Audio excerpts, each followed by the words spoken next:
നമ്മൾ നേരെ കോഴിക്കോട്ടേക്ക് പോവുകയാണ്. അത്തോടിയിൽ വൻ തീപിടുത്തം.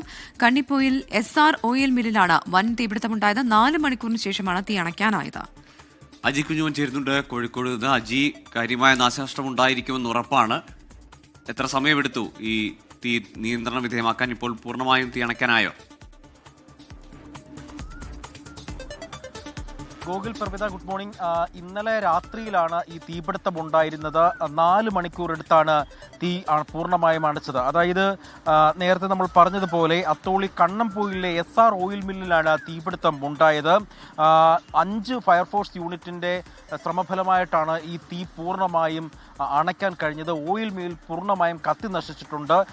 2000 ലിറ്റർ വെളിച്ചെണ്ണയും ഒപ്പം തന്നെ കൊപ്രയും തേങ്ങയും അടക്കമുള്ള സാമഗ്രികളൊക്കെ തന്നെയും ഈ മില്ലിലുണ്ടായിരുന്നു. ഇവയെല്ലാം തന്നെയും പൂർണ്ണമായും നശിച്ചു എന്നാണ് നമുക്ക് ലഭിക്കുന്ന വിവരം. ഫയർഫോഴ്സ് ഏറെ പണിപ്പെട്ടാണ് ഈ തീ അണച്ചത്. 20 പേരടങ്ങുന്ന സംഘം, 5 യൂണിറ്റിൽ നിന്ന് 20 പേരടങ്ങുന്ന സംഘത്തിന്റെ നേതൃത്വത്തിലാണ് 4 മണിക്കൂർ പണിപ്പെട്ട് ഈ തീ പൂർണ്ണമായും അണയ്ക്കാൻ സാധിച്ചത്. എന്താണ് തീപിടുത്തത്തിന്റെ കാരണമെന്ന് ഇതുവരെയും പ്രാഥമികമായ ഒരു റിപ്പോർട്ട് പോലീസിന്റെ ഭാഗത്തു നിന്നും ഫയർഫോഴ്സിന്റെ ഭാഗത്തു നിന്നും ലഭ്യമായിട്ടില്ല.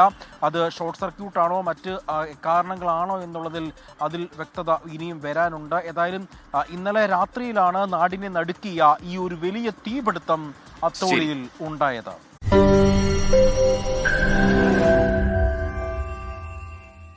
ലോകത്തെവിടെയായാലും ഏത് സമയത്തും 24 വാർത്തകളും ഓഗ്മെന്റഡ് റിയാലിറ്റി പാക്കേജുകളും എക്സ്പ്ലെയിനറുകളും വിശദമായി കാണാൻ ഞങ്ങളുടെ യൂട്യൂബ് ചാനൽ നിങ്ങൾക്ക് സബ്സ്ക്രൈബ് ചെയ്യാം.